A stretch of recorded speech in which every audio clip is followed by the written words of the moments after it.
Hello नमस्ते दोस्तों, कैसे आप सभी दोस्तों। आशा और उम्मीद करेंगे कि सभी साथी अच्छे होंगे, जबरदस्त होंगे और अच्छी तरीके से सब लोग अपनी पढ़ाई में जरूर जुटे होंगे। मेरे प्यारे भाई, आप सभी साथी जानते हैं कि आगे लगातार एग्जाम्स लगे हुए हैं। टेक्नीशियन का एग्जाम है, आरपीएफ एसआई का चल रहा है, जेई का एग्जाम है, उसके बाद एनटीपीसी और ग्रुप डी का एग्जाम है। तो इस क्रम में हमारा ये नैतिक कर्तव्य बनता है कि इस बार रेलवे 2024 में टीसीएस ने जो सवाल पूछे हैं, हम लोग उनके जो हार्ड सवाल इस बार आए हैं, देखिए सभी सवालों को करने से टाइम वेस्ट होता है, तो एक बहुत ही सुंदर और बहुत खतरनाक वीडियो ये YouTube पर मैंने आपको प्रोवाइड करा रहा हूं। मेरे दोस्त, मैंने इससे पहले आपको रीजनिंग की एक वीडियो प्रोवाइड कराई थी, जिसके अंदर हमने अपडेटेड और न्यू पैटर्न जो इस बार रीजनिंग में आ रहा है उसको पढ़ा था। लगभग 65,000 विद्यार्थियों ने उस वीडियो को प्यार दिया है। आशा और उम्मीद है कि आप इस वीडियो को भी बहुत प्यार देंगे और अपने सभी दोस्तों तक शेयर भी करेंगे। आप नए हैं तो जल्दी से चैनल को सब्सक्राइब कर लें। बहुत बेहतरीन और शानदार कंटेंट के लिए आपका ये परिवार जाना जाता है। तो रेलवे में एएलपी सीबीटी 1 के अंदर इस बार जितने भी कठिन या यूं कहें कि जितने भी बढ़िया सवाल आए हैं, वो सारे के सारे सवाल चैप्टर वाइज हम लोग इस वीडियो में डिस्कस करने चल रहे हैं। ठीक है, जो सबसे बड़ी चीज है वो है चैप्टर वाइज। तो डायरेक्ट शुरू करते हैं मेरे भाई। ठीक है, चलिए शुरू करते हैं डायरेक्ट मेरे दोस्तों। ये सारे बैचेस वगैरह हैं एप्लीकेशन पर, हमारे फाउंडेशन बैच है, प्रैक्टिस बैच भी है, सीबीटी 2 का बैच भी है एएलपी के लिए, और कंप्लीट कॉम्बो बैच भी है। ये सब आप देख लेना। शुरू करते हैं टॉपिक नंबर 1 से, नंबर सिस्टम। मेरे दोस्त, हमने हर चैप्टर के 5 सवाल सिलेक्ट किए हैं जो सबसे ठीक या यूं कहें कि सबसे बढ़िया लेवल के थे। मतलब इनसे बढ़िया लेवल के सवाल एएलपी सीबीटी 1 में इस बार नहीं आए हैं। तो आप स्वयं देखना कि कितने सुंदर सुंदर सवाल हैं अलग अलग चैप्टर में, मेंसुरेशन में, अलजेब्रा में, बोट एंड स्ट्रीम में, कैसे कैसे बढ़िया बढ़िया, मतलब एकदम नए नए लैंग्वेज के सवाल आए हैं, क्योंकि आपने सारी शिफ्टों के सारे सवाल नहीं देखे हैं। तो शुरू करते हैं बिना किसी बात किए। चलो, पहला सवाल आपकी स्क्रीन पर है नंबर सिस्टम चैप्टर का। नंबर सिस्टम के 5 सवाल करेंगे। हर एक चैप्टर के 5 सवाल हमने सिलेक्ट किए हैं, और कौन सा सवाल किस तारीख को आया है वो यहां पर लिखा हुआ है। ठीक है भैया, चलो। कह रहा है कि 1 से लेकर 70 तक दोनों संख्याओं को शामिल करते हुए कितनी प्रतिशत संख्याओं का इकाई अंक जो है वो 1 या 7 है। कंप्लीट वीडियो लास्ट तक देखना तो ही आपको प्रॉफिट मिलेगा। और कौन सा सवाल आपके शिफ्ट में आया था वो भी कमेंट में बताना, और क्या वो आपका सही हुआ या नहीं ये भी बताना। ठीक है भैया, बहुत इंटरेस्टिंग वीडियो होने जा रही है, बड़े प्यार से पढ़ते हैं। कह रहा 1 से लेकर 70 तक ऐसी कितनी संख्याएं हैं जिनका इकाई अंक 1 या 7 है, लेकिन उन संख्याओं का परसेंटेज पूछा है। एक्चुअल में ये सवाल बहुत प्यारा हमें लगा। जैसे पहली संख्या जिसका इकाई अंक 1 होगा वो 1 ही होगा, और 1 के बाद जो दूसरा होगा 11, फिर उसके बाद मेरे भाई 21, फिर उसके बाद 31, फिर उसके बाद मेरे भाई आपका 41, और उसके बाद क्या हो जाएगा 51, और उसके बाद हो जाएगा आपका 61। क्योंकि 70 तक जाना है तो 71 आप ले नहीं सकते हो। ठीक है, तो ये संख्या हो गई आपका जिनका इकाई अंक 111 है। अब 7 वालों को लिखेंगे अगर, तो 7 पहला हो जाएगा, फिर 17 हो जाएगा, फिर आपका 27 हो जाएगा, और फिर आपका ऐसे ही 37 हो जाएगा, फिर आपका 47 हो जाएगा, 57 हो जाएगा, और मेरे प्यारे भाई आपका 67 हो जाएगा। लेकिन उसके आगे नहीं जाओगे क्योंकि 70 तक जाना है। तो ये टोटल संख्या कितनी हो गई? 1 2 3 4 5 6 7 8 9 10 11 12 13 14। लेकिन ये चीज देखकर कई बच्चों ने 14 आंसर लगा दिया इस सवाल का पेपर में। तो ये एक बढ़िया सवाल एग्जामिनर ने इस बार एएलपी में पूछा। मेरे दोस्त, यहां परसेंटेज बताना था कि कितनी संख्याएं ऐसी हैं जिनका परसेंटेज बताओ आप, जिनका इकाई अंक 1 या 7 हो। तो ऐसी टोटल 14 संख्याएं हैं जिनका इकाई अंक 1 या 7 है। कितने में से? 70 में से, है ना। इसको परसेंटेज में बताना है तो 100 का गुणा करेंगे यहां पर, तो 14 पंचे 70 और 5 से 100 को काटेंगे तो 20% संख्याएं जो हैं इस प्रकार की आपको यहां पर मिलेंगी जिनका इकाई अंक 1 या 7 होगा। समझ में आ रहा है? नंबर ऑफ संख्या नहीं पूछा था, परसेंटेज ऑफ संख्या पूछा था। तो 20% ए ऑप्शन सवाल का आंसर हो जाएगा। अगले सवाल को देखो मेरे भाई, यहां कहा गया, ये एक बढ़िया सवाल हमें लगा। वैसे तो ये रीजनिंग में हम लोग डाल सकते हैं, बट ये अच्छा है इसलिए हमने ले लिया, क्योंकि ये हार्ड सवालों की वीडियो है जो इस बार पूछे गए हैं। ठीक है भाई, कह रहा 3 गुणा 9 + 7 - 5, इस प्रकार का एक आपको मतलब क्रम दिया हुआ है, और कहा गया है कि इनमें से कोई भी 2 संख्याओं को आपस में अदल बदल करो और ये इक्वेशन सही हो जाए।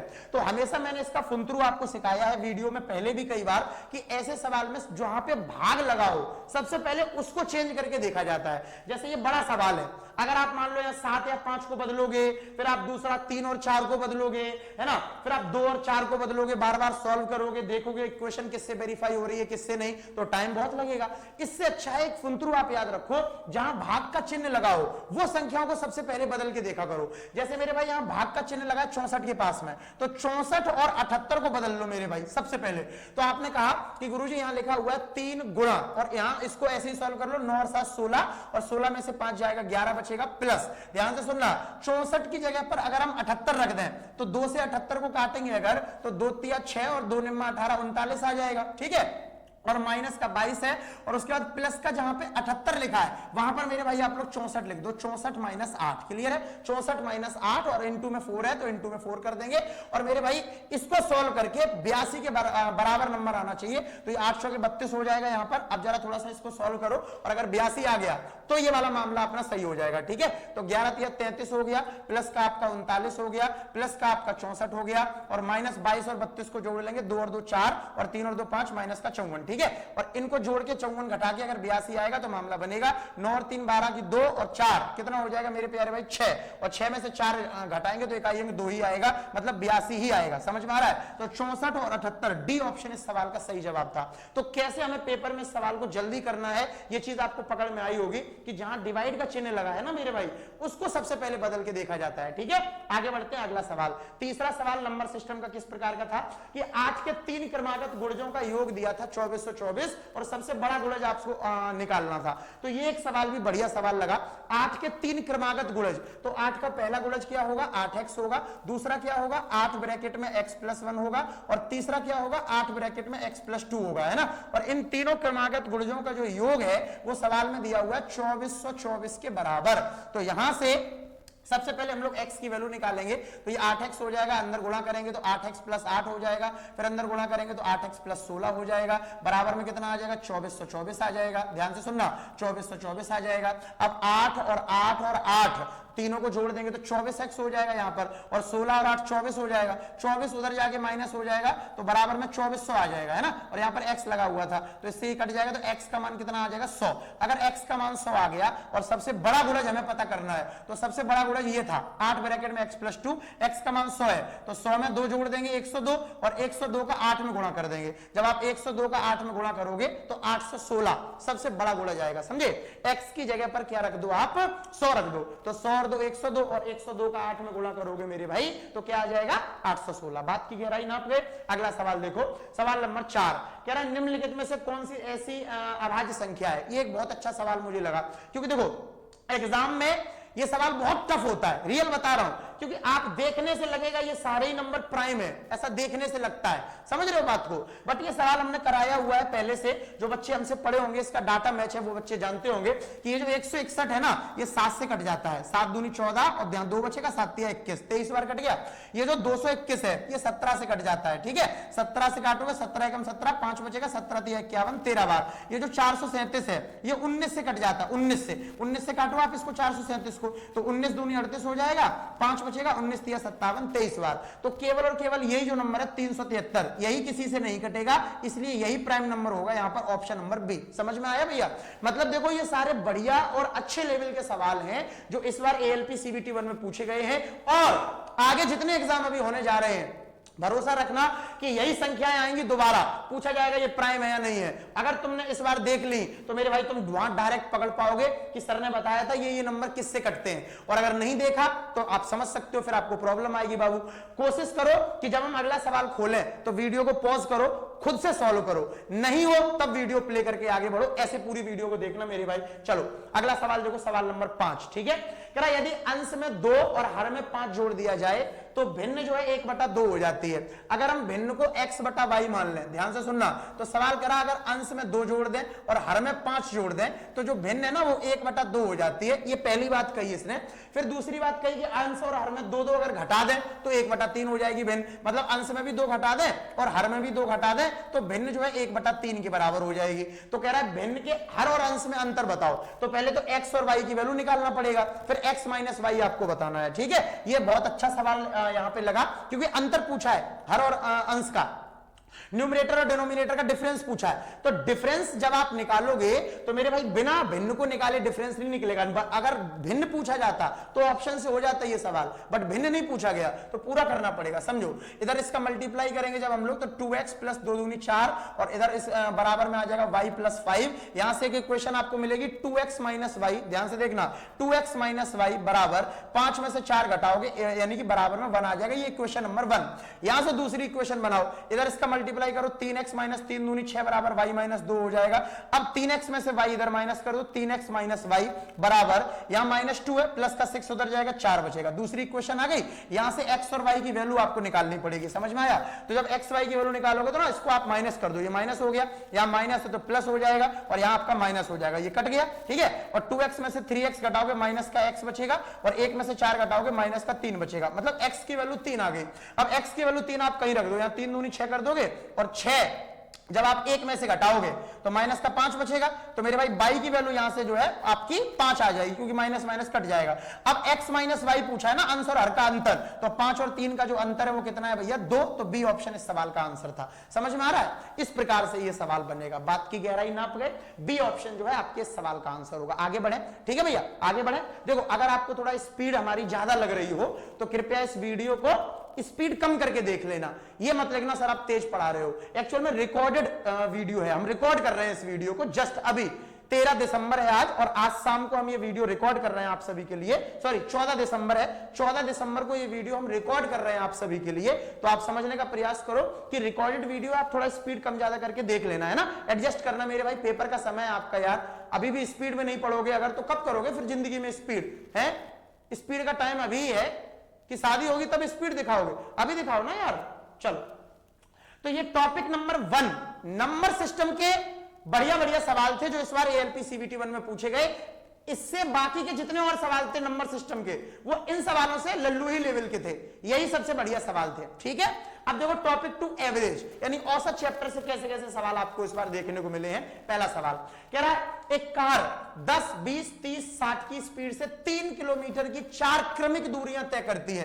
तो 3 किलोमीटर की 4 क्रमिक दूरियां मतलब दूरी बराबर है। अगर दूरी बराबर है तो मेरे भाई आप मुझे एक बात बताओ, अगर दूरी बराबर है तो मैंने आपको डायरेक्ट एवरेज स्पीड निकालना सिखाया था कि 10, 20, 30 और 60 का एलसीएम ले लो, 60 हो जाएगा। स्पीड कितनी है? 4 का कर दो गुणा और भाग लगा दो भैया एक एक का डिवाइड करके। 10 सिक्का 60 का 6 आएगा, फिर मेरे प्यारे भाई 20 तिया 60 का 3 आएगा, फिर मेरे प्यारे भाई 30 दूनी 60 का 2 आएगा, 60 एकम 60 का 1 आएगा। यही एवरेज स्पीड होती है, यानी दी गई स्पीडों का एलसीएम ले लो, कितनी है? 4 का गुणा कर दो, फिर हर स्पीड का भाग लगा के नीचे जोड़ के लिख दो। यही एवरेज स्पीड होती है, कब? जब दूरी बराबर हो, है ना। 3 किलोमीटर की 4 क्रमिक दूरियां है इसलिए। अब इसको सॉल्व करोगे 6 3 9 9 और 1 10 और 2 कितना हो जाएगा? 12। तो यहां 12 आ जाएगा, 4 तिया 12 और 3 से 60 कटेगा, तो एवरेज स्पीड इसकी कितनी आ जाएगी? 20। ए ऑप्शन क्लियर है भैया, एवरेज स्पीड कितनी आ जाएगी? 20। A option. डेट देखते रहना कि ये सवाल किस तारीख को पूछा गया है। ठीक है, आगे देखो, किसी विशेष परीक्षा में एक कक्षा के विद्यार्थियों के औसत अंक जो है वो 80 हैं। ध्यान से सुनना,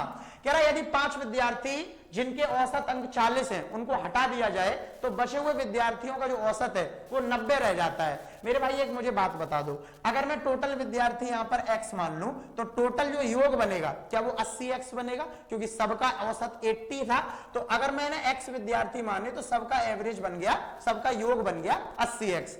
अब हमने 5 विद्यार्थी यहां से निकाल दिए जिनका औसत 40 था, तो 5 के 20 यानी कि 200 योग हमने यहां से माइनस कर दिया।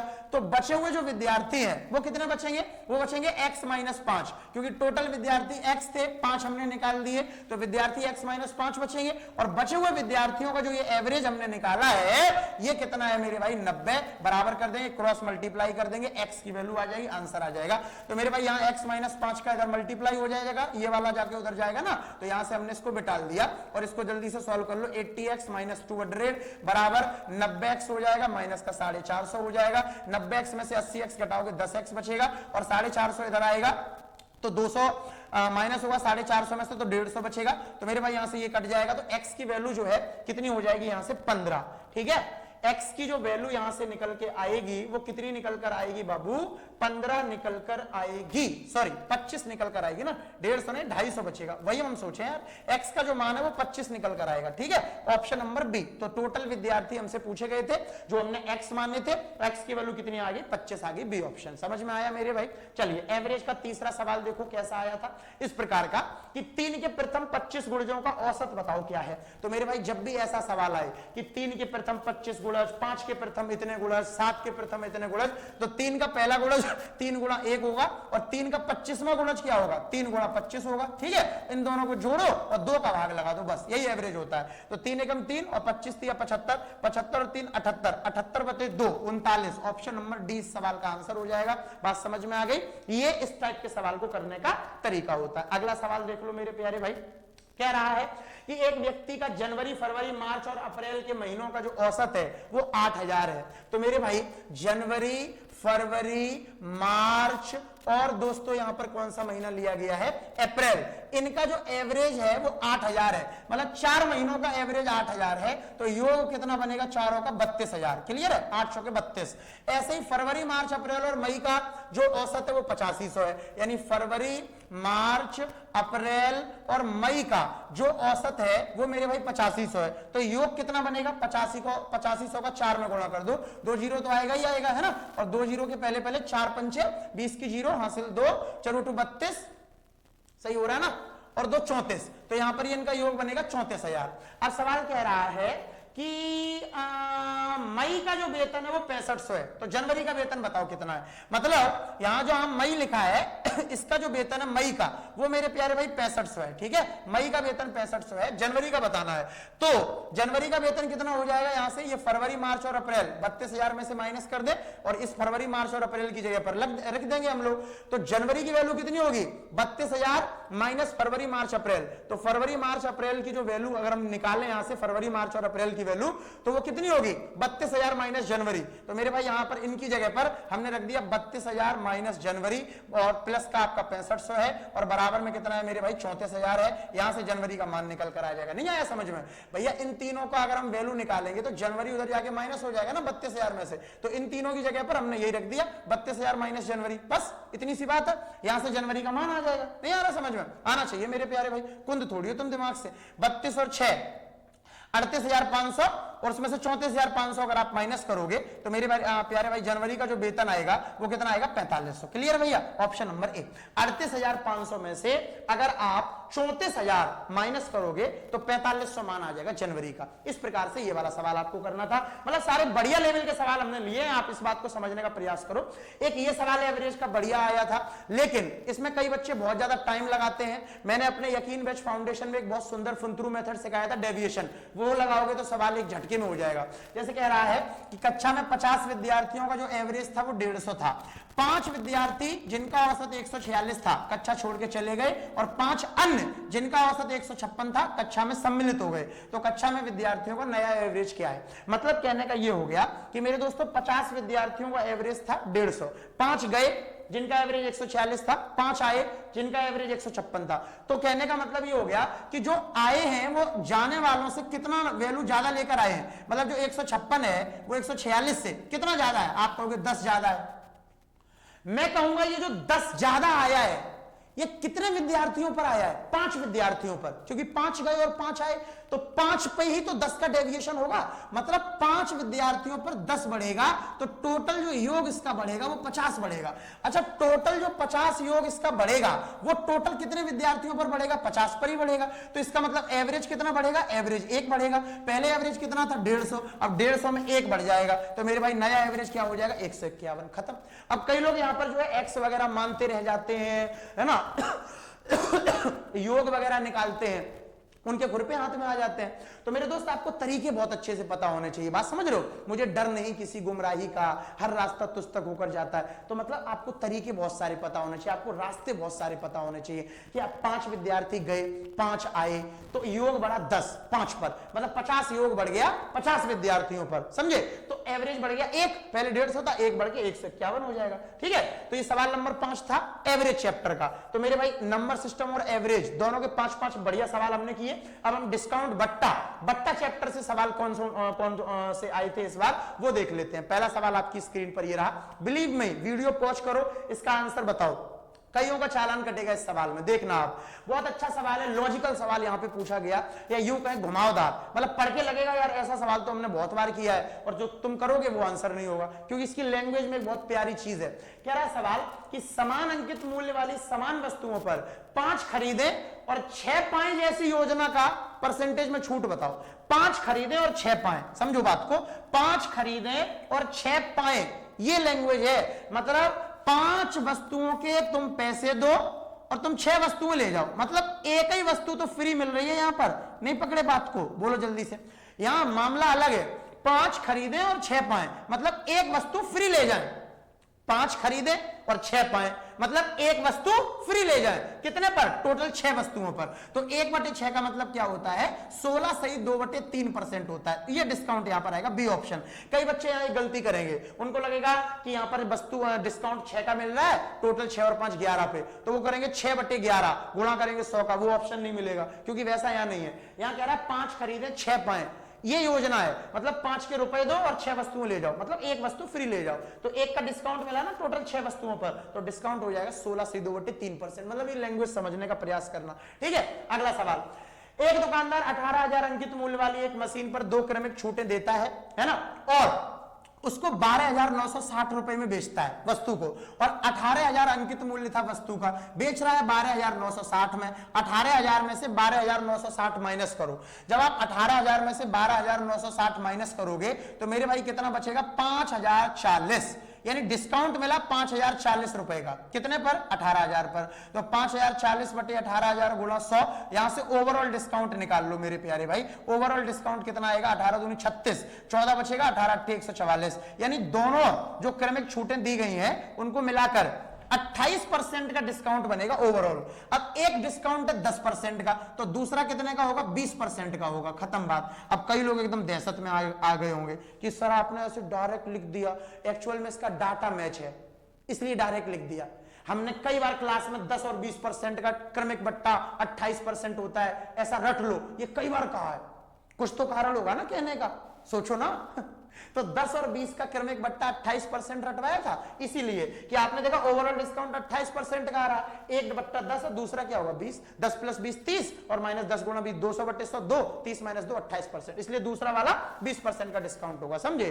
अगला 5% और 4% की क्रमिक छूटें हैं, एकल के बराबर आपको बताना है। ये इसमें ऐसे ही सवाल थे, तो फिर 5 और 4 9 हो जाएगा, और 9 में से 5 6 के 20, 20/100, तो मतलब 0.2 घटाना 9 में से। 9 में से 0.2 घटाओगे अगर तो 8.8% आएगा। ये आप सब लोग जानते भी होंगे करना। ये देखो इसकी 30 और 35 की एकल बट्टा पूछा है, तो a + b - ab/100, तो 30 + 35 65, 65 - 35 दिया 105, मतलब 1050/100, 10.5 65 में से माइनस कर दो, तो जब आप माइनस करोगे 54.5 आंसर आ जाएगा। ठीक है, 65 में से 10.5 माइनस कर दो, तो 65 - 10 55, और 55 - 0.5 54.5। कई लोग कहेंगे सर आप बहुत जल्दी कर रहे हैं। एक्चुअली में भैया हम जल्दी नहीं कर रहे हैं, तुमसे लो बात समझो मेरी बात, दिल से बोल रहा हूं।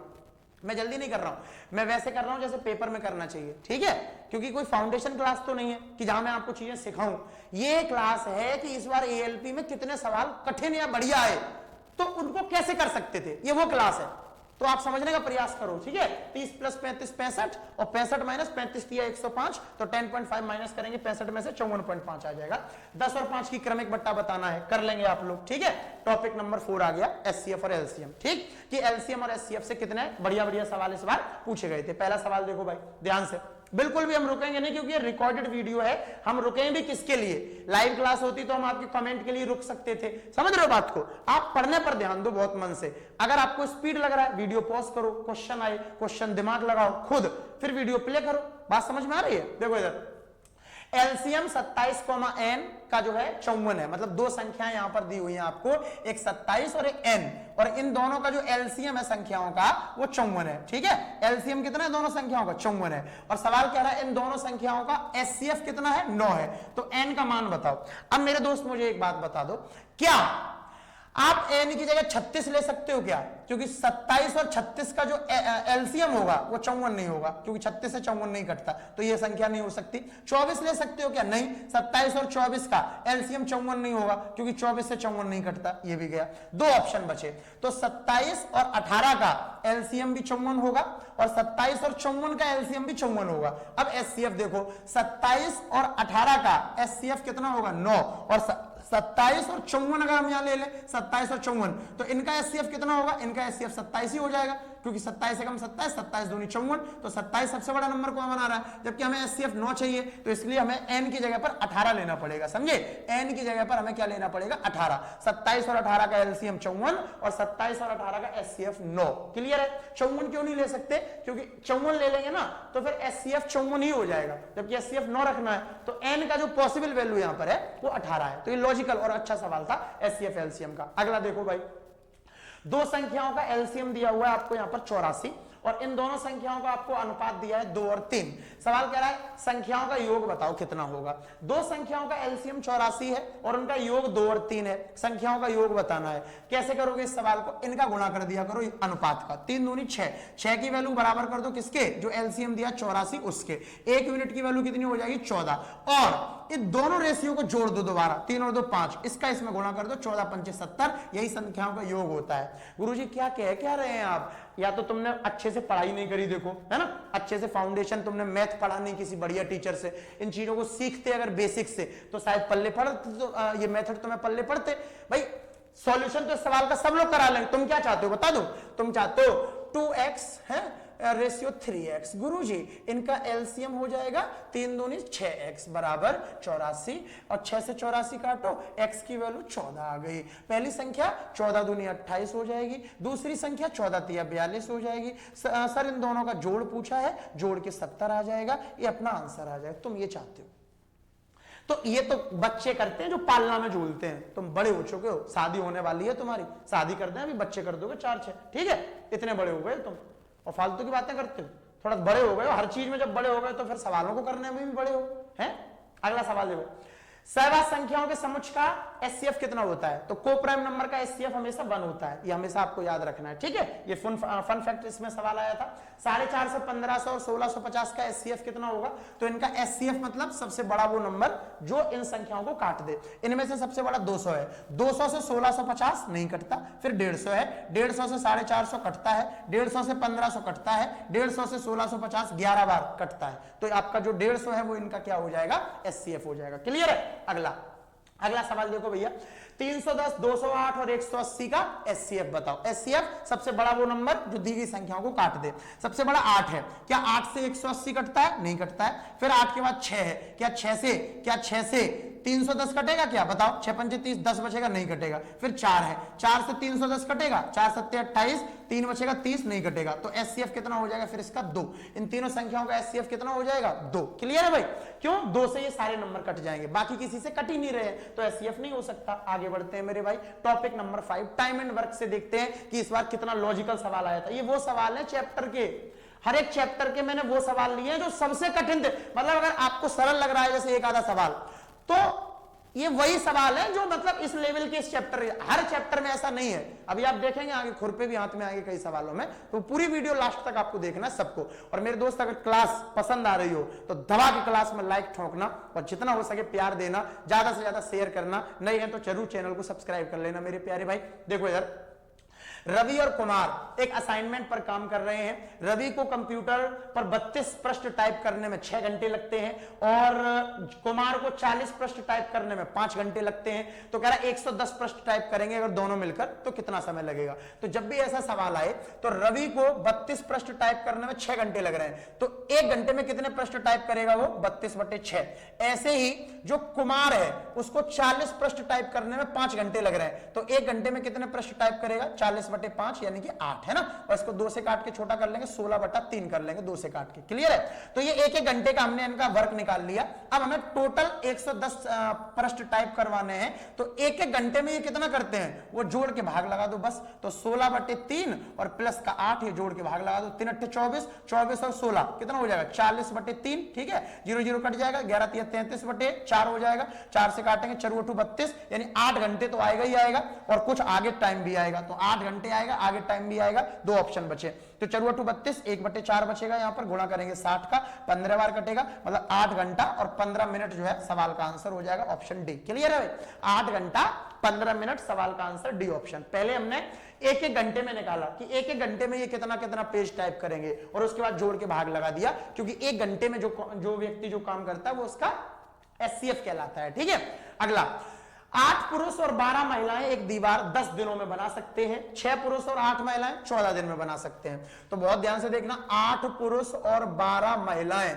किसी दीवार को 10 दिनों में बना सकते हैं, और 6 पुरुष और 8 महिलाएं इसी दीवार को 14 दिनों में बना सकते हैं। तो सवाल कह रहा है कि पुरुष द्वारा अकेले बनाने की तुलना में महिला को अधिक कितने दिन लगेंगे। तो पहले आप एफिशिएंसी निकालो इनकी, यहां 80 एम हो जाएगा, प्लस आपका 120 डब्ल्यू हो जाएगा, बराबर 14 का अंदर गुणा करोगे 84 एम, 14 8 कितना हो जाएगा आपका 112 डब्ल्यू हो जाएगा। ठीक है, 112 डब्ल्यू 120 में से घटाओगे 8 डब्ल्यू बचेगा, 84 में से 80 घटाओगे 4 एम बचेगा। तो मेरे भाई डब्ल्यू अपॉन एम यहां से क्या आ जाएगा 4/8 आ जाएगा। अगर काट देंगे तो कार्य क्षमता 1/2 आ जाएगी। ध्यान से सुनना मेरे भैया, डब्ल्यू की कार्य क्षमता 1 है, एम की कार्य क्षमता 2 है, उठा के रख दो यहाँ पर, डब्ल्यू की जगह 1 रख दो और एम की जगह 2 रख दो। 8 दूनी 16, 16 और 12 28, 28 गुणा 10 करोगे, टोटल वर्क आ गया 280।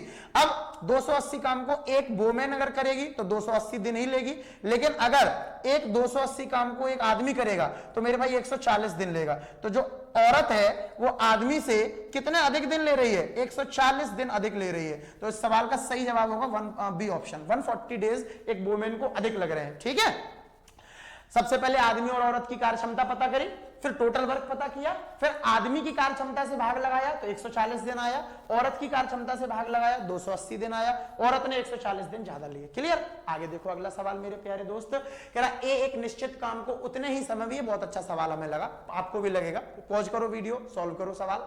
एक निश्चित काम को उतने ही समय में कर सकता है जितने में बी और सी मिलकर, मतलब एक निश्चित काम को उतने ही समय में कर सकता है जितने में बी और सी मिलकर। ठीक है, ए बराबर बी प्लस सी। क्लियर है? अब सवाल कह रहा है ए और बी इससे 10 दिन में कर सकते हैं, सी 50 दिन में कर सकता है। ए और बी अगर मिलकर करें तो 10 दिन में कर सकते हैं और सी 50 दिन में कर सकता है। इनका एलसीएम कितना हो जाएगा 50, 10 पंचे 50, 50 एकम 50। ध्यान से सुनना, सवाल कह रहा है कि ए बराबर बी प्लस सी है और सी की कार्य क्षमता 1 है, तो मेरे भाई आपने सी की कार्य क्षमता को यहां पर 1 रख दिया। अब ये कह रहा है सवाल ए बराबर बी प्लस सी, सी की कार्य क्षमता 1 और ए और बी की मिलाकर 5। अब बी की वैल्यू कुछ ऐसी रखो कि दोनों इक्वेशन वेरीफाई हो जाए और दोनों की कार्य क्षमता जुड़कर 5 भी रहे। तो मेरे दोस्त अगर हम बी को 2 मान लें तो यहां पर ए को 3 मानना पड़ेगा, क्योंकि ए प्लस बी 5 है, तो मेरे भाई 3 यहां मान लिया, 2 और 1 ये मिलाकर कितना 3 हो गया, तो ये 3 बराबर 3, मतलब ये भी वेरीफाई हो गई इक्वेशन, और a प्लस बी यानी 2 और 3 मिलके ये भी 5 रहा, सारी इक्वेशन वेरीफाई है। सवाल कर रहा है जो टोटल वर्क है उसको बी कितने दिन में करेगा, तो बी की कार्य क्षमता 2 है, 2 से भाग लगा देंगे 50 में, 25 दिन में करेगा। मतलब ये बहुत अच्छा सवाल था। जैसे आप जब वीडियो पॉज करे होंगे तो आपने सॉल्व किया होगा, तो इतनी जल्दी आपके दिमाग में नहीं आया होगा कि ये जोड़ा यहां बनाएंगे हम लोग, है ना। अब आपने देख लिया तो आपको आसान लग रहा होगा कि हाँ ऐसा भी कर सकते हैं। तो एक अच्छा सवाल यहां पर टाइम एंड वर्क का देखने को मिला। ठीक है, अगला देखो भैया, नेक्स्ट क्वेश्चन क्या बोल रहा है अगला सवाल, कह रहा है P जो है वो Q से 30% अधिक कुशल है। ठीक है, और यदि वे एक साथ मिलकर काम करें तो काम को पूरा करने में कितना समय लगेगा। अगर P अकेले 23 दिन में काम करता है तो P Q से 30% अधिक कुशल है। 30% की वैल्यू 3/10 होती है, मतलब कि अगर Q 10 दिन ले रहा है तो 3 दिन ज्यादा ले रहा है P, तो P 13 दिन लेगा, है ना। मतलब कहने का ये एफिशिएंसी का इनका रेशियो हो गया, ये एफिशिएंसी का रेशियो हो गया। ठीक है, 13 और 10। अब P अकेले 23 दिन में काम कर रहा है तो टोटल वर्क क्या हो जाएगा 13 गुणा 23 हो जाएगा। दोनों मिलकर कितने में करेंगे तो 13 और 23 को जोड़ देंगे, मतलब ये भी 23 से 23 कट ही जाएगा, तो 13 दिन इस सवाल का आंसर आ जाएगा डी ऑप्शन। समझ में आ रहा है, ये एफिशिएंसी गुणा टाइम बराबर टोटल वर्क वाला सवाल था। कार्य क्षमता गुणा समय 13 गुणा 23, कार्य क्षमता गुणा समय बराबर टोटल वर्क। ठीक है, दोनों को जोड़ के भाग लगा देंगे। अगला सवाल देखो टाइम एंड वर्क का, कह रहा 8 पुरुष और 12 महिलाएं 10 दिनों में कोई काम कर सकते हैं, 6 पुरुष और 8 महिलाएं 14 दिन में कर सकते हैं, 2 महिलाएं और 1 पुरुष कितने दिन में करेगा। तो ये वैसा ही सवाल हो गया जैसा हमने वहां अभी किया था, 8 पुरुष 12 महिलाएं, मतलब डाटा वही दिया है, बस ये अलग दिन पूछा गया था, वो अलग दिन पूछा गया था। ठीक है, तो वहां से जो कार्य क्षमता निकल कर आई थी, मतलब टोटल वर्क कितना निकल कर आया था, वहां से 280 निकल कर आया था ना टोटल वर्क। और महिला की कार्य क्षमता कितनी थी, वहां पर 1 थी और पुरुष की कार्य क्षमता 2 थी, तो 2 एकम 2 हो जाएगा, महिला की 1 थी तो ये 2 ही रहेगा, 2 और 2 4 का यहां भाग लगा देंगे, तो 4 7 28 या 70 दिन इस सवाल का आंसर आ जाएगा। गुरुजी आपने क्या कर दिया, बाबू कुछ नहीं कर दिया, एक्चुअल में जो इसका डाटा है ना 8 पुरुष 12 महिलाएं और 6 पुरुष और 8 महिलाएं, यही डाटा इस वाले सवाल का था। ये पूछा गया था 26 तारीख को, यहां महिला अधिक कितने दिन ले रही है ये पूछा गया था, है ना, और इस सवाल में ये पूछा गया था कि 2 महिलाएं और 1 पुरुष कितने में करेंगे, तो कार्य क्षमता तो सारी वही रहेंगी, इसलिए डायरेक्ट आंसर आ गया सवाल का, डाटा सेम था इसलिए। क्लियर है भाई।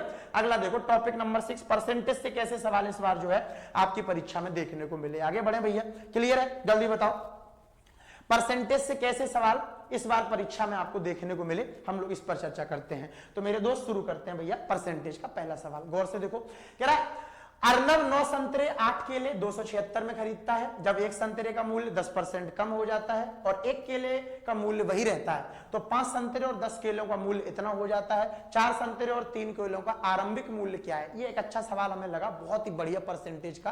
कह रहा है कि 9 संतरे, एक संतरा x रुपए का मान लो, तो 9 संतरे और 8 केले, एक केला 22 रुपए का मान लो, तो 9x + 8y कितना दिया हुआ था, यहाँ पर 276 दिया हुआ था। ठीक है, सवाल कह रहा संतरे के मूल्य में 10% की कमी कर दो।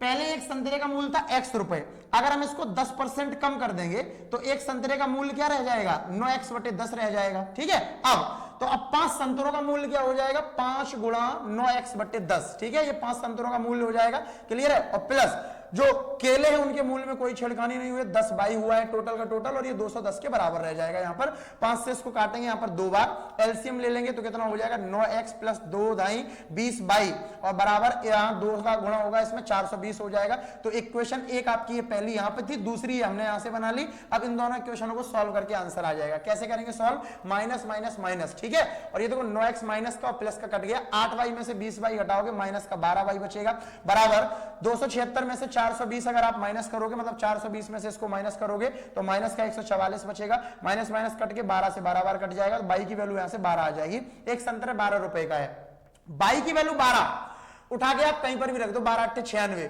276 में से 96 माइनस करोगे तो मेरे भाई 0 और 17 में से 9 गया 8, यानी 180 और 9 का भाग लगाओगे तो x का मान कितना आ जाएगा, 20 आ जाएगा। मतलब एक संतरा 20 रुपए का था और एक केला 12 रुपए का था, तो 4 संतरा, अगर एक 20 रुपए का तो 4 संतरा 80 रुपए के हो जाएंगे, और एक केला 12 रुपए का है तो 3 केला 36 का हो जाएगा, तो 80 और 36 मिलाकर कितना हो जाएगा, 116। तो 116 रुपए का टोटल यहां पर मामला बनेगा।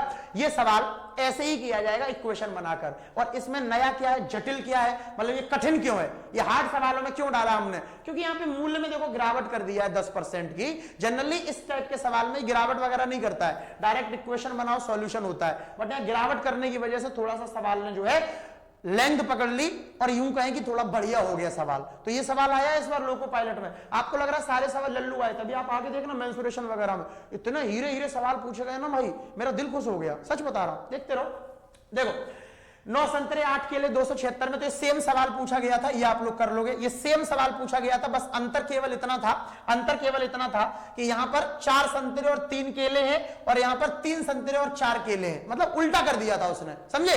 बाकी सेम डाटा का सवाल था, तो ये आप लोग आंसर बताना हमें कमेंट बॉक्स में इसका। ठीक है, अगला देखो 12 कलम और 7 पेंसिल, ये सेम सवाल है, सेम सवाल जो हम छोड़ रहे हैं ताकि आप करें स्वयं।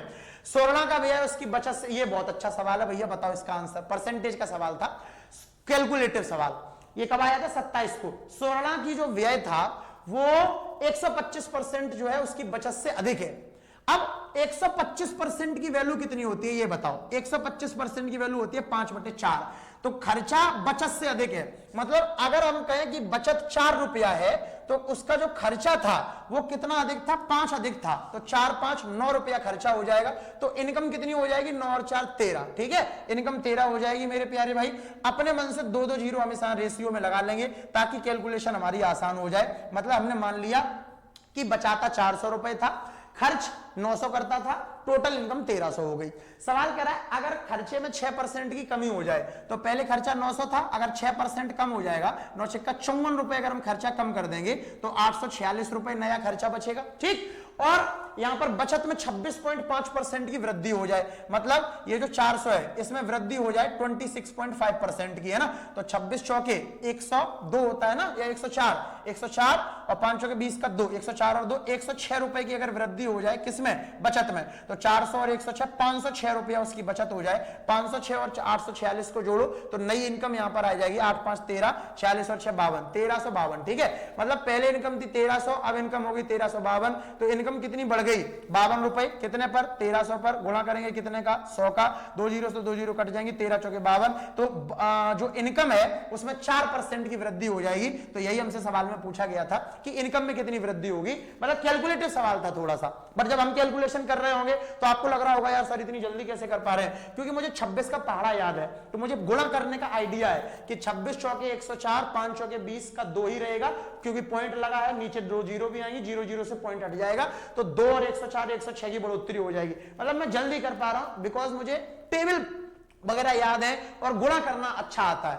बस ये एक कारण है और कोई कारण नहीं है। ठीक है बाबू, आगे बढ़ता हूं दोस्तों, अगला सवाल आपकी स्क्रीन पर ये रहा। चलिए देखिए इधर, श्री हरि अपनी आय का 36% खाद्य पदार्थों पर खर्च करता है और शेष राशि का 25% कपड़े चिकित्सक इस पे खर्च करता है। जैसे श्री हरि अगर 100 रुपए कमा रहा है, जिसमें से 36 रुपए खर्च करता है वो खाद्य पदार्थों पर, तो शेष राशि कितनी बची, 64, और जो शेष बची उसका 25% खर्च करता है कपड़े वगैरह पर, तो 25% अगर कपड़े वगैरह पर, तो इसका 25% निकालो, 1/4 निकालो, 16, तो 16 रुपए कपड़े वगैरह पर खर्च करता है, तो शेष राशि कितनी बचेगी अब उसके पास, 48। ठीक है, शेष राशि कितनी बचेगी, 48। सवाल कह रहा है शेष राशि का आधा भाग प्रत्येक महीने बचाता है, मतलब 48 का आधा, तो कितना बचाता है प्रत्येक महीने, 24 रुपए प्रत्येक महीने बचाता है, जबकि हर वर्ष का जो उसका बचत है वो 1,80,000 है, हर वर्ष की बचत, मतलब एक साल की बचत इतनी है, तो भैया एक महीने की बचत कितनी होगी, 12 का भाग लगाओ इसमें, तो एक महीने की बचत हो जाएगी 15,000,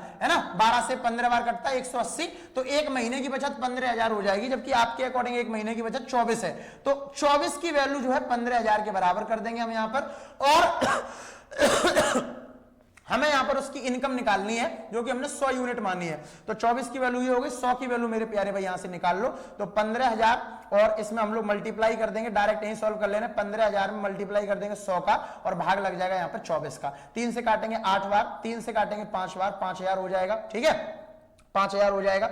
अब 5,000 को 8 से काट लो, तो 8 छंग 48, 2 बचेगा, 8 दूनी 16, 4 बचेगा, 8 पंचे 40, 625 बार कटेगा और 2 जीरो ये वाली लग जाएंगी, तो आपका 62,500 रुपया जो है उसकी इनकम आएगी, डी ऑप्शन। ये अच्छा सवाल था, अच्छा इसलिए था कि पहले तो 100 में से 36 रुपए गए पदार्थों पर, बचे 64 में से 25% और कहीं चले गए, बचे 48 का आधा यानी 24 रुपए हर महीने बचाता है, हर महीने की बचत है 24, सवाल में हर साल की दी है, तो हमने साल में 12 महीने का भाग लगा के एक महीने की बचत निकाली, तब 24 के बराबर किया, तब 100 की वैल्यू निकाली, मतलब लॉजिकल और सुंदर सवाल। ठीक है, चलो टॉपिक नंबर 7 पर आ जाते हैं, प्रॉफिट और लॉस, लाभ और हानि से कौन कौन से सवाल इस बार आपके पूछे गए थे, इस बार आपको देखने को मिले थे आपकी परीक्षा में, ये चीज देखने का प्रयास करते हैं। ठीक है, चलिए प्रॉफिट लॉस के देखो मेरे भाई, पहला, एक व्यक्ति एक वस्तु को 25% के लाभ पर बेचता है, अगर उसने 20% कम मूल्य पर खरीदा होता और 10.5 कम मूल्य पर बेचा होता तो उसे 30% का लाभ होता। ये वरमाला कॉन्सेप्ट का सवाल था, हु बहु फ्रॉम द यकीन बैच, कह रहा कि 100 रुपए मान लेते हैं हम यहां पर, ठीक है, और उसको 25% के लाभ पर आपने बेचा, तो 125 में बेचा, अगर 20% कम में खरीदता, तो अगर 20% कम में खरीदता तो 80 की खरीदता, तो मेरे भाई अगर 30% के प्रॉफिट पर बेचता, 80 को 30% के प्रॉफिट पर बेचोगे अगर, तो आप 24 के प्रॉफिट पर बेचोगे, 24 अगर जोड़ोगे 80 में तो 104 रुपए का बेचोगे। सवाल कह रहा है कि पहले 125 की बेच रहे थे, अब 104 की बेच रहे हो, जबकि सवाल कह रहा है कि 10.5 कम की बेच रहे हो, तो आप पहले बेच रहे थे 125 की, अब 104 की, तो आपके अकॉर्डिंग 21 रुपए कम हुए ना, सवाल के अकॉर्डिंग 10.5 कम हुए, तो 21 की वैल्यू 10.5 है, तो 100 की क्या हो जाएगी बताओ, तो 21 का आधा होता है 10.5, तो 100 का आधा 50, तो क्रय मूल्य जो है 50 आ जाएगा, ए ऑप्शन। ठीक है, ये वरमाला कॉन्सेप्ट का सवाल आया हुआ था डायरेक्ट, उम्मीद है आप लोग समझ गए होंगे, वरमाला कॉन्सेप्ट का सवाल ये आया हुआ था डायरेक्ट। ठीक है भाई, 50। अगला सवाल देखो भैया कि लाभ हानि का अगला कौन सा सवाल आया था, कह रहा एक बेईमान दुकानदार है, ठीक है भैया, और इसने 23 रुपए प्रति किलोग्राम पर किसी वस्तु को बेचने का दावा किया है जिसकी कीमत उसे 25 रुपए पड़ी। अब किसी व्यक्ति को अगर कीमत 25 पड़ी और वो 23 में बेच रहा है तो वो 2 रुपए का घाटा उठा रहा है ना। कितने पर उठा रहा है 2 रुपए का घाटा? 25 पर। गुणा करेंगे 100 का, तो मेरे भाई 25 चौके 100 और 4 दूनी 8% का लॉस पर वो वस्तु को बेच रहा है।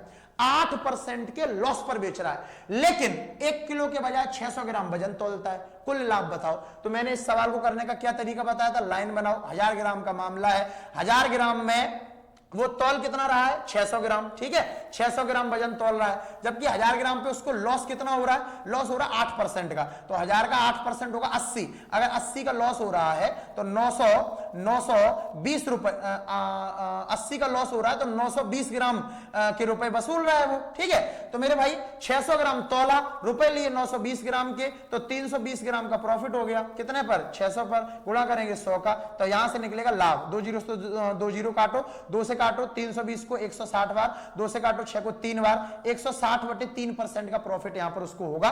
तो 160/3% ये लिखा है बी ऑप्शन में। 53 तिया 159 और 160/3% बी ऑप्शन। ठीक है भाई, तो ये बढ़िया सवाल था कि 23 रुपए 25 की चीज को 23 में बेच रहा है, तो पहले तो उसको 8% का लॉस हो रहा है वहां पर, फिर वजन में वो घपला कर रहा है। तो वहां पे हम बना लेंगे ये वाला नंबर लाइन। ये मैंने आपको सिखाया था ना यकीन बैच में फाउंडेशन से कि इस टाइप के सवाल को ऐसे बनाते हैं। ठीक है भाई, चलिए अगला सवाल देखो, लाभ और हानि का।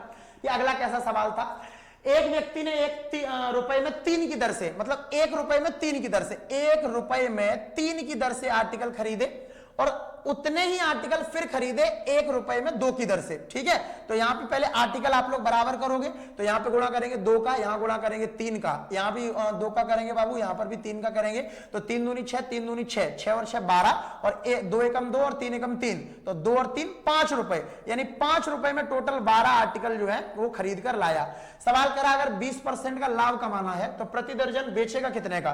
तो मेरे भाई 20% की वैल्यू कितनी होती है? 20% की वैल्यू होती है 1/5, यानी 5 में खरीदी तो 1 के लाभ पर बेचेगा तो कितने में बेचेगा? 6 में बेचेगा। और 1 दर्जन पूछा है तो वैसे भी 12 में 1 दर्जन ही होता है, तो इसलिए 6 आंसर हो जाएगा सवाल का। समझ में आया? आपने 5 रुपए में 12 आर्टिकल को खरीदा। सवाल करा अगर 20% का लाभ कमाना है तो 12 को बेचोगे कितने में?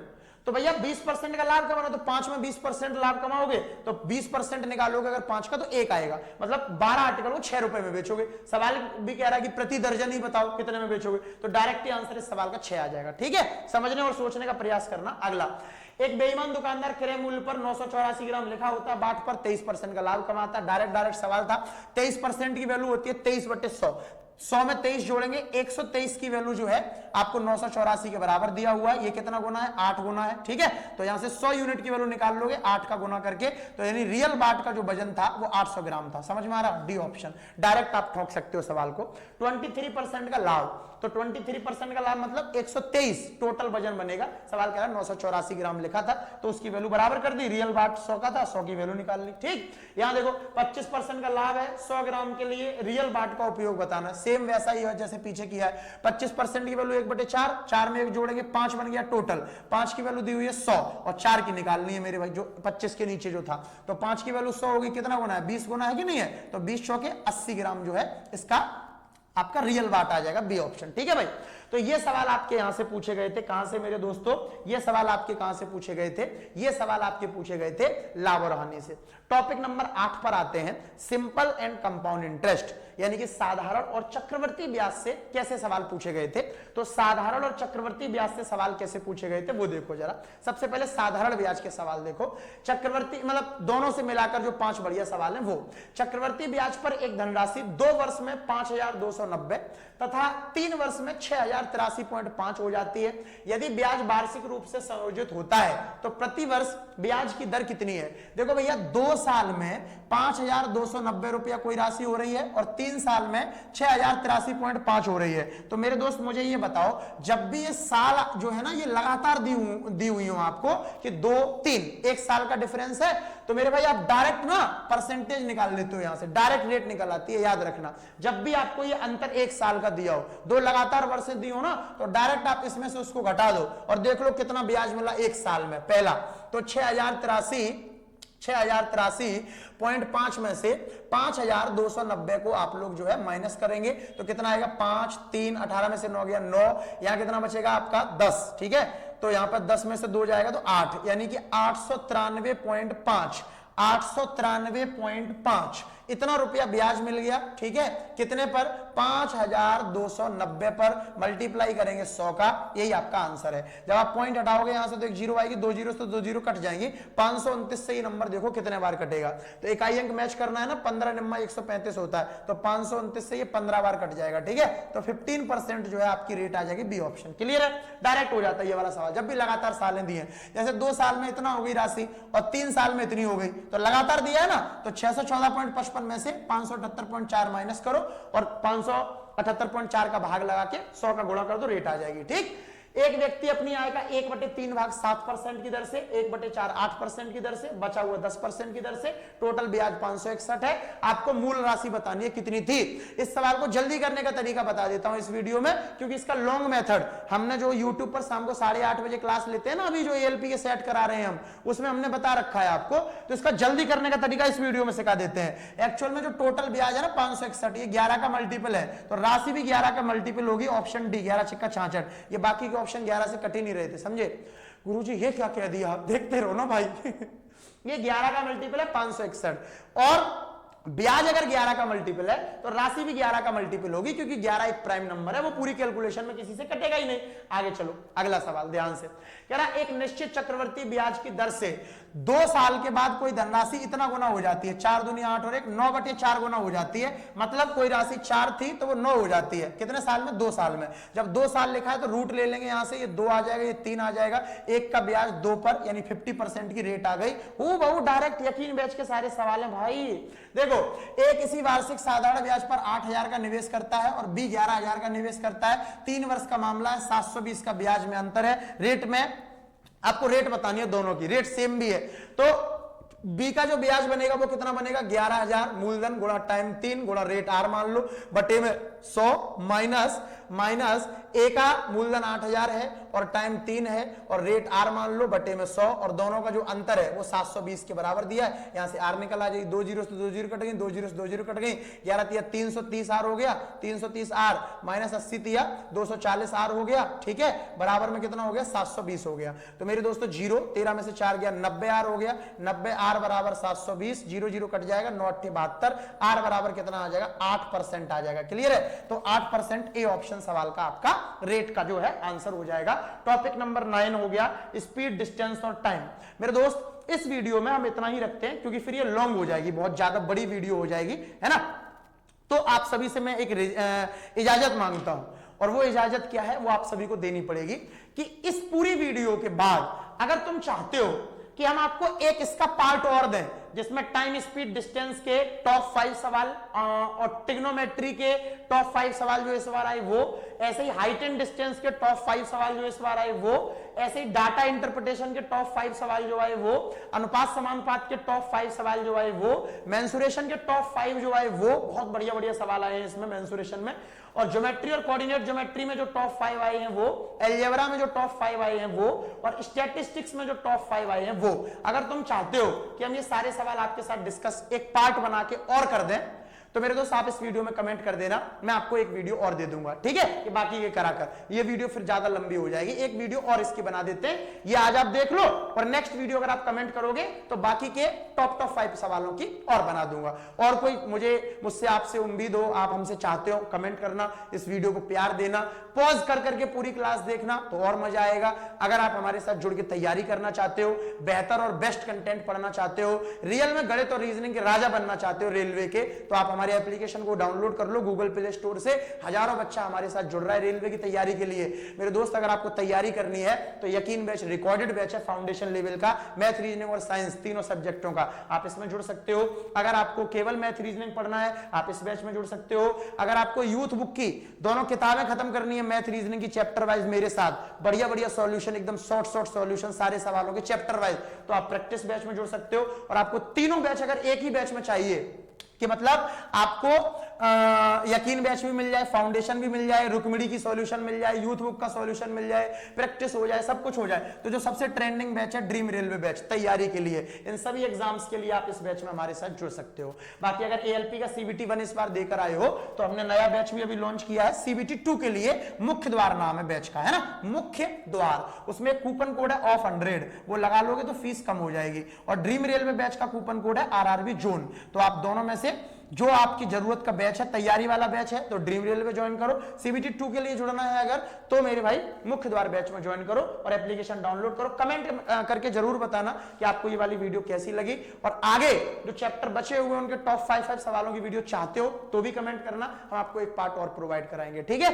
लव यू ऑल, नमस्कार। बहुत अच्छा लगा आप सभी को पढ़ाकर, मजा आ गया। ठीक है, बहुत मेहनत से मेरे दोस्त ये सारी चीजें इकट्ठी की है हमने, और बहुत सारा चैप्टर का बढ़िया बढ़िया सवाल अभी और भी बकाया है। ये वीडियो बहुत लंबी हो रही है, इस वजह से हम आपसे पूछ ले रहे हैं। अगर आप इंटरेस्टेड हैं कमेंट करेंगे तो एक पार्ट हम आपको और देंगे। ओके, चलिए बाय बाय।